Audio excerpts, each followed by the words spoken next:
Got a late 50s 5F11 Vibrolux sent to me. Owner says it sounds pretty good. It's just a little bit splatty sounding, etc., etc. What can I do? And he did the work on this, and he wants to know if there's anything that can be done a little bit better. It's got a 3-prong power cable added. It's got the the switch on the neutral and the fuse on the hot. I'm going to redo that so that the hot is fused and then switched, and the neutral will not be involved in that stuff. It's got the selenium rectifier. That'll be physically left in the amp but disconnected, and I'll put the proper diode in, silicone, to replace that safely. I'm not nuts about some of these caps being up in the air with their mass not being suspended against the board. These atoms have got a lot of wiggle to them. Again, there's just no structural support. They're just kind of vibrating in air. Aside from these two astrons, and this astron here on the tone circuit, all the others have been changed out for Jupiters. The owner said that these tested fine, so he left them.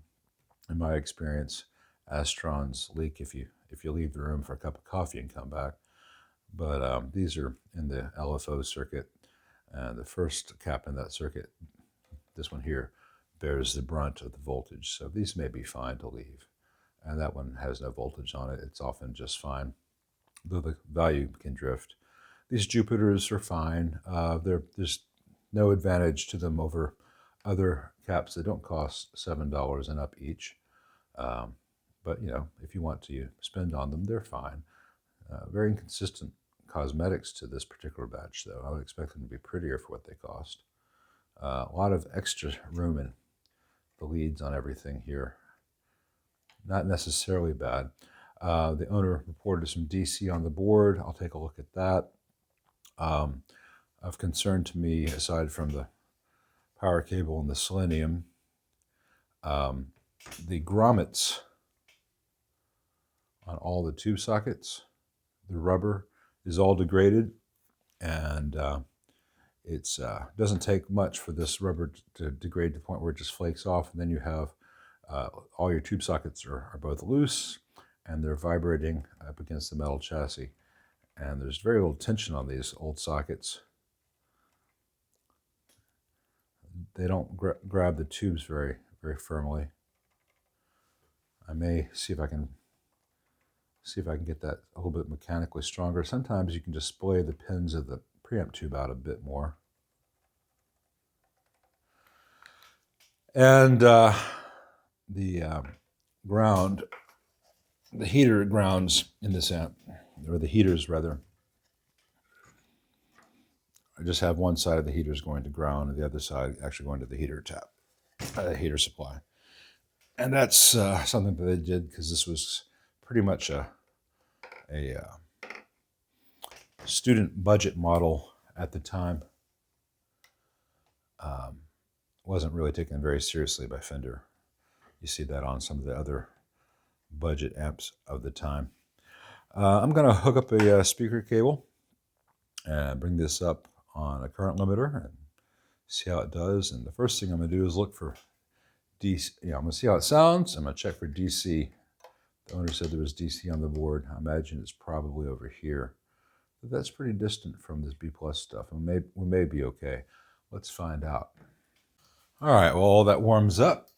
I've got the current limiter on, so if anything were to gotten funky in shipping, I won't let out any magic smoke. And I'm going to look at the schematic and try to remember which jack is the one that we want to use. I believe 1 has got the most gain. That's typically the one most guitarists would use. Got the tremolo off, and I've got the tone at noon, and the volume all the way down, running into my 2x12, because I don't have the cabin speaker for this.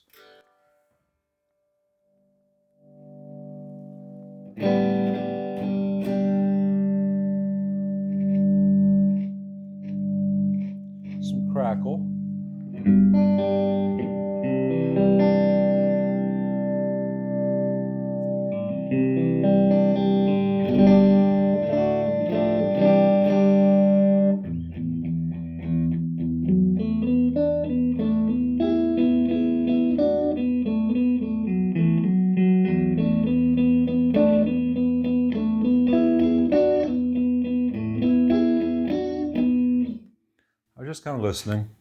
It's kind of dark there. Get a little bit brighter.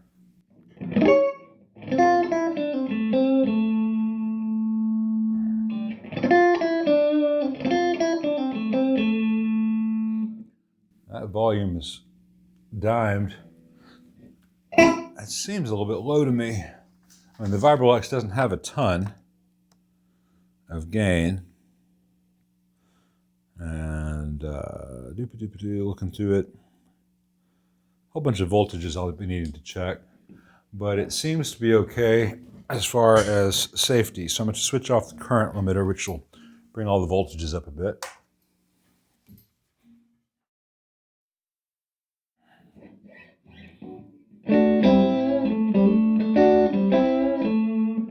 Now that's neck middle on a Strat. Let's go to a humbucker.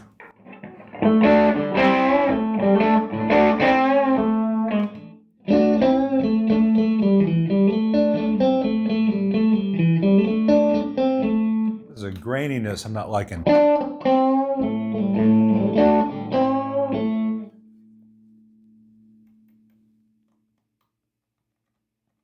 Gosh, that tube is just so painfully loose in that socket.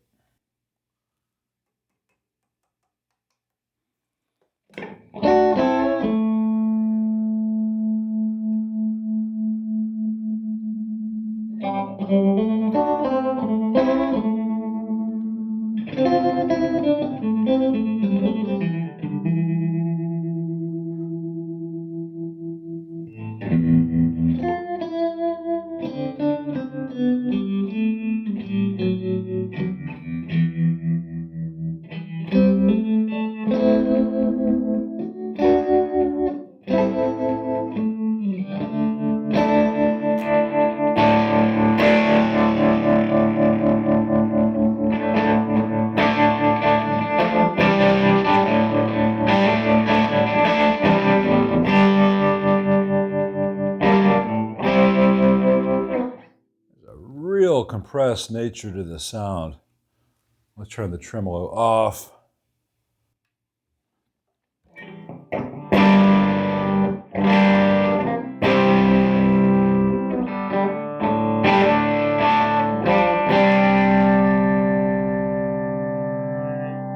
got the tone on 10, the volume on 10.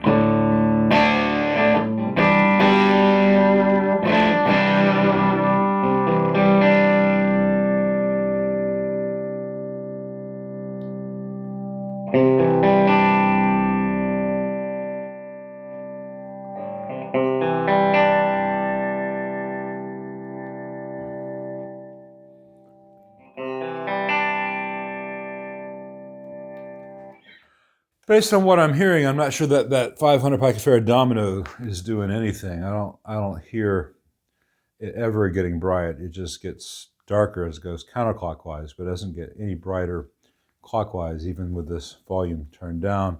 Let me make sure I didn't guess wrong on the input jack.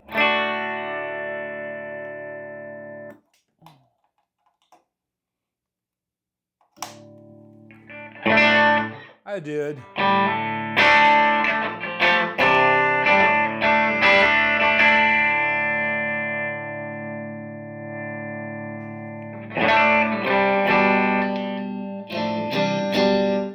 That's still not as much as it should be. I will very carefully disconnect it and measure it. I don't think that cap is doing what it ought.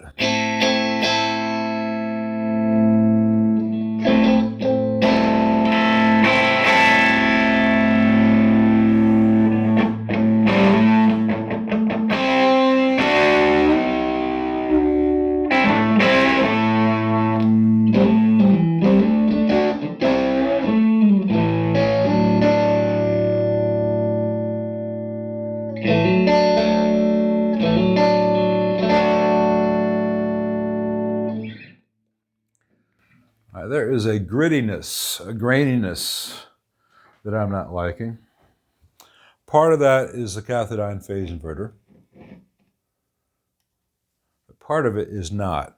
And it's hard to articulate this because you'd have to have worked on and played on a bunch of these to know what they're supposed to sound like.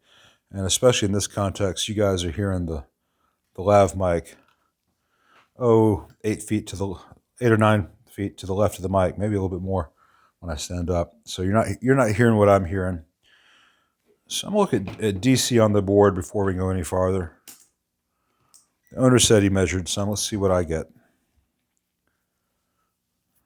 Let me untangle the probes. I wonder how many hours of my life I spend untangling meter probes. I think the number's probably depressing. Okay.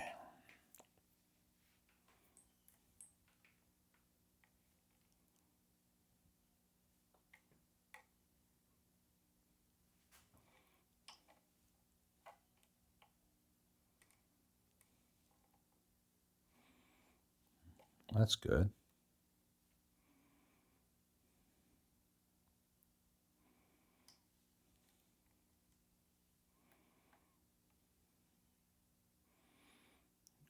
Fluctuating between 20 and 90 millivolts here. I should not be getting that fluctuation.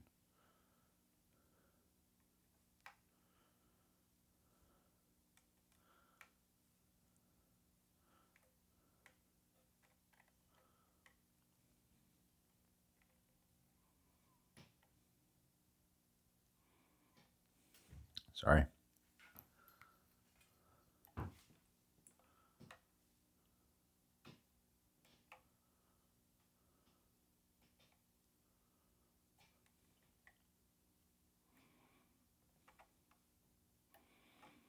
I'm not getting much DC leakage anywhere, except right here on this cap, on this pot, where I'm getting a fluctuating voltage. Keeps going between about 20 millivolts and 90 millivolts. Neither one is what you normally consider problematic, but we shouldn't be getting that fluctuation. It's a steady fluctuation. I don't know if it's a fault of this cap or if there's a bad path to ground here. I'm going to turn it up really loud, see if that fluctuation changes when the wiper is brought up there. Hopefully this isn't a big bad pop or anything when we hear it. All right, yeah, now it's going between 0.5 and 0.78 volts. So we got an issue there, whether it's a grounding thing or a bad pot thing. I cannot tell you at this moment. So I'm going to disconnect and measure this domino and see what's going on with this pot. This pot's a little bit scratchy. That may be the whole thing to it. Let me pause the camera, get it out of my way first. Okay, some things I have learned. This cap measures 470 something picofarad, so that's good. It's in range. It doesn't mean it works. And I'll put it back in place now that I've gotten another issue out. The amp came with these Philips Mini-Watt ECC83s, and it has 2 more in the box I've not tried yet. And so I put in some other current production tubes I had just to remove some variables. And when I put a JJ in V1, had a big thumping in the output that was not present with the Philips. A big audible thumping, and I put a plug in here, and the thumping went away. Now, even without, this is a tongue saw instead of that JJ. The tongue saw, the thumping's not there. But the noise level of the entire thing definitely goes down when that trim is off. You may not hear that in the mic, it's audible in the room. The other thing is that the gain is much higher with these current production tubes than with those old Philips. I'll try the other pair of tubes that he sent me, the owner sent, which are also older tubes. Just because something is old does not mean that it actually has the right gain. So with that tone stack halfway out of the circuit, that cap's disconnected temporarily, and some new tubes. Let's turn the volume down. I think we're going to have a bit more gain than we had before. I mean, it's still not going to be a gain monster. Let's see about 2 o'clock. I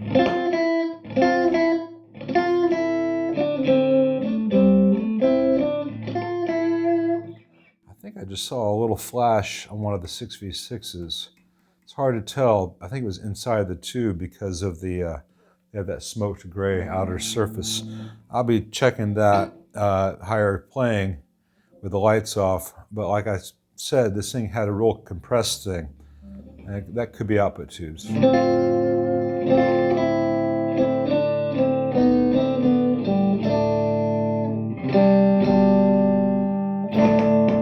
Yep, there goes that tube. All right, so the 6v6 is bad. It just did it arcing inside itself. So we power this off, let those cool off, and I have the owner's other pair of 6v6s, which I will try in this amp, but I'm going to put a test pair of new ones that I know are good in first. I want to make sure that the amp itself is fine, and then if I have problems, I know it's the old tubes. Some people just swear by old tubes. I find that way too much of the time I find myself swearing at them. So they sounded really blanketed and compressed before with the old preamp tubes. Now that the preamp tubes have more gain, that thing at the volume there about 2 o'clock was louder than it was dimed before. That's when the output tubes started to mess up with more level. So let me get a pair of 6v6s from right behind me. Now let's power the amp back on. These are the Groove Tubes 6v6s that I put in that 64 Deluxe earlier today, so I know that they're good. And while they're warming up, I'm going to temporarily reconnect this domino.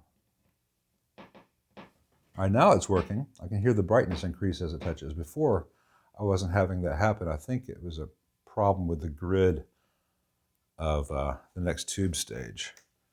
So let me just give that a dab of solder just to hold it in place. I'll reconnect it more properly later. Also cleaned out that volume pot. And there are things where you'd never want to solder while the amp is on. But in the case of this tone stack, that bright cap is fine just to have a touch so it doesn't vibrate loose. All right, let's try this again. So now we've got all new tubes except for the old rectifier. And I can tell by the background noise, background level, that the amp is still, again, much louder than it was. I've not checked the bias on this. It still has a fixed resistor rather than a trim pot. We'll get there. So now let me set it to clean but loud.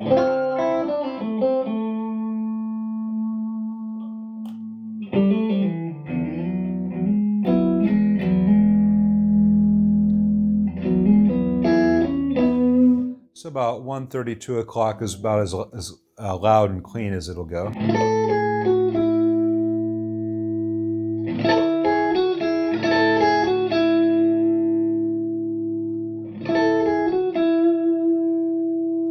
And the tone control is useful now.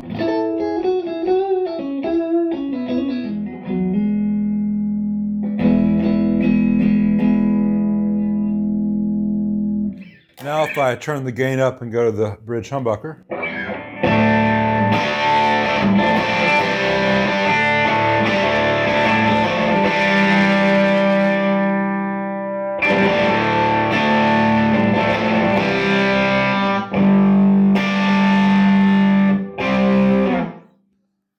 that sounds an awful lot better to me than it was sounding before. Remember I said there was a grittiness and a compression beyond what I would expect with a cathodione phase inverter.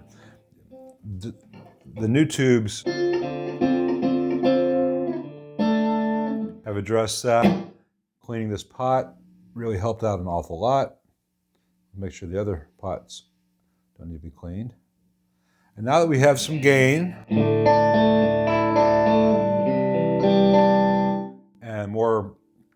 desirable output. Let's turn on the tremolo. And I'll be looking more closely at the tremolo circuit, see if I can minimize that noise when the tremolo is on.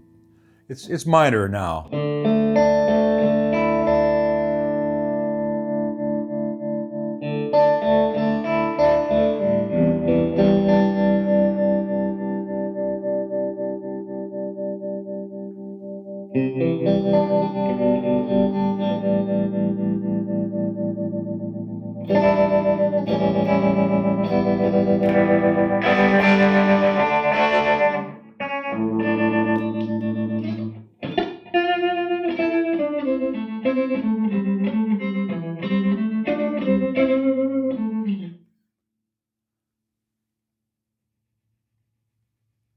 So you can hear that motorboating, chug, it's not motorboating, but the chugga chugga in the background when the depth is up and the gain is up. That's just it's modulating the background noise from the gain channel. I think this is sounding pretty damn healthy now. And I will try the other new old stock tubes that he provided.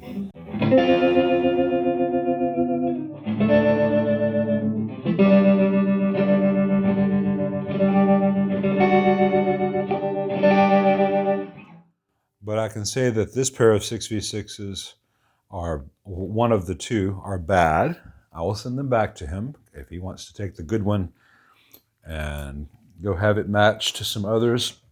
He might be able to find another good pair. And these Philip Miniwatts ECC83s are, at least one of them is very much too low in gain. I'll retest them once everything else has been sorted out, and I'll test the other ones that he sent. But now that I know the amp is going to be a success and a happy experience for the owner again soon, the thing I want to look at is if I can retension these tube sockets at all, because the tubes just aren't retained in them very well. This one's much better. I definitely need to replace all these rubber grommets. That's easily done. If you don't have to change out the tube socket, just the grommet is no big deal. And I need to redo how the power cable is done. He asked if I thought there'd be any difference between these 20 microfarad or 22 microfarad Adams, I guess they're 20 microfarad, and the 16 volt F&Ts that he provided. There will be, but more in that the F&Ts are a higher quality cap than what Adam makes these days. These things have a small cap inside them. They are kind of a sham, which is a shame. It used to be a really good brand. But these also are not particularly installed as well as I would like in an amp like this. Same goes for some of these bypass caps with a whole bunch of excess. I just think that when you have an amp this intrinsically cool and valuable, more care should be taken with things like this. Some of it's just about being pretty, but that's enough when you have an amp like this. I will talk to him as to whether he wants me to redo the heater supply to be a true bipolar supply as opposed to having one side just go to ground. That will reduce background noise, so this amp is fairly quiet as far as that goes. Certainly that selenium is going to go away. A bias trim pot won't hurt a thing because it can be put in place here where these eyelets are. If this were my amp, I might want to add some screen grid protection, but that's his choice. Especially if you want to continue to use old and new old stock tubes.